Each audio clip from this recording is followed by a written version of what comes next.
Hi guys! Welcome back again to my channel. So for today's video ay mag-unboxing po tayo ng ating shoes.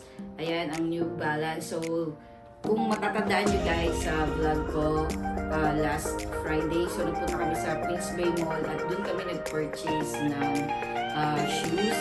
Ayan, so dream na shoes to guys. At ito talaga yung gusto namin mabili. Ayan, aside sa Converse, nag-Converse na kasi ako last year guys, kaya ito naman New Balance. Ayan, so ito yung napili namin brand ng shoes. Okay, so mag-unboxing po tayo.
So, pag-usapan naman natin yung material niya. So, meron siyang rubber.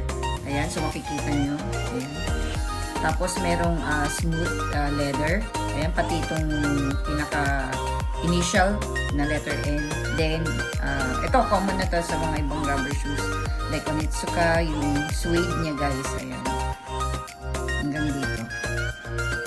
At meron din freebies na free shoelace. So, ito na lang yung napili namin kasi masyadong off na yung ibang kulay na nandoon sa store. Okay guys, so let's talk about the price of this model. Ayan, so na-purchase namin to sa mismong New Balance store sa Queens Bay Mall dito sa Penang, Malaysia. So, the cost of this is, in ringgit guys, is 479 ringgit. So that's 6,200 in peso plus 6,200 plus in peso kasi times 13 po sila dito.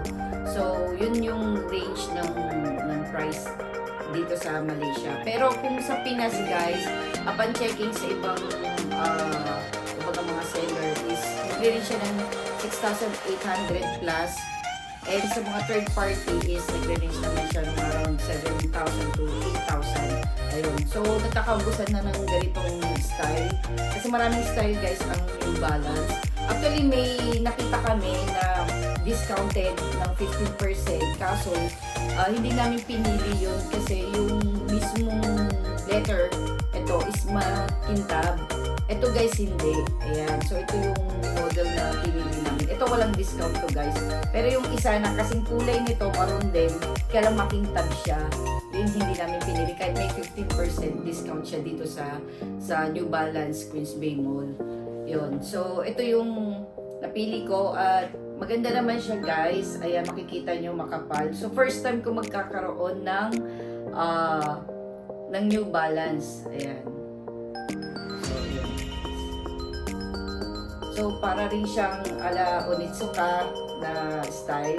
So, parang sneakers lang. Hindi naman siya sobrang bulky. Kasi, nag-worry ako din, hindi ako sanay sa ganitong klaseng mga rubber shoes. More on mga flat lang. Parang mga Converse style lang kasi ang madalas kong ginagamit. Ayan, medyo pitit lang sa pako. So, first time kong gagamit ng New Balance na shoes.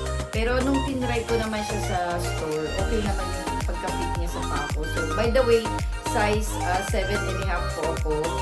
Pero sa Pinas is 8 talaga ako. So, US size yung napili namin guys. So, maganda naman siya.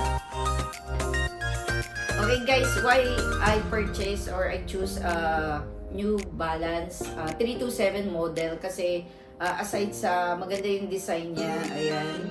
Nung una kasi kala ko parang mga rubber shoes na bulky like mga Nike Air, ganun kasi hindi nga ako sanay sa ganun. Pero upon fitting sa pako nung nasa mall ako, ay maganda naman siya. And hindi pala siya mabigat guys, magaan din pala siya. Ayan. So, very convenient to use. At the same time, it matches the outfit like shorts, pants, or leggings while walking. So, pwede nyo rin siyang gamitin. Yan, casual wear. Yan. Hindi siya yung parang, alam mo yun, meron kasi mga shoes na talagang pinapagayan lang for running, ganun. So, ito hindi. So, kahit na anong suit ng damit, like, kahit na nakadress ka kung fashionista ka talaga, pwede mong gamitin itong New Balance. And I choose the maroon, guys. Actually, may mga kulay. May dark blue, may black, ayun. Pero I choose this maroon. Kasi nga yung bag natin, guys, sa Herschel, maroon din kasi siya. Kaya yun. At saka parang, para sa akin sa preference ko lang, hindi namimili ng kulay. Any type of color ng shirt or damit ay okay naman. May white din naman, parang, I think beige color, itong letter N niya. Pero ito yung, dito ako na-attract sa maroon. Yun. So, hindi namin pinili yung black. Kasi meron din yung color black po yung dito niya. Ako ito, ayan, yung kulay brown ang pinili namin. Tsaka, napaka, stylish, kumbaga. Tapos, meron din siyang free na shoelace, guys, doon sa Queens Bay, sa store ng Queens Bay. Meron siyang free na shoelace. So, yun yung parang freebies na nakuha lang namin. Kulay, parang orange ata yung napili namin or brown. Ayun. So, maganda siya, guys. Makikita nyo naman sa design. Ayan. Diba? At magaan siyang dalhin. Kala ko kasi parang super bigat. Kaya ayoko nung una. Pero nung sinabi niya na sa ako na try ko nga isuot. Ayun. So, dalawa talaga yung sinuot ko. Dapat isang paa lang. Pero dinalawa ko talaga siya dun sa store. Para masubukan ko talaga yung ano nito, fit nito. And which is good naman siya. Sa 7, hindi pwede kasi sakto lang. So, pinili ko yung size 7.5 para may allowance pa ako if I want to wear socks. Pero kung wala naman, pwede rin naman. Ayan, maluwag-luwag pa rin siya sa paa ko. Very convenient naman siyang gamitin. And makapal siya, guys. Ayan, makikita nyo. Ayan, so, parang mga Nike Air lang din siya, guys. Ayun. So, let's try naman, guys, sa paa natin. So isusuot natin siya, guys. Okay? So, let's see.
unboxing and review.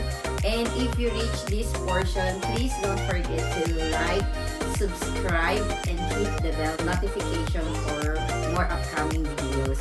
And if you have suggestions, guys, please comment down below. And again, thank you for watching. Have a great day. Bye!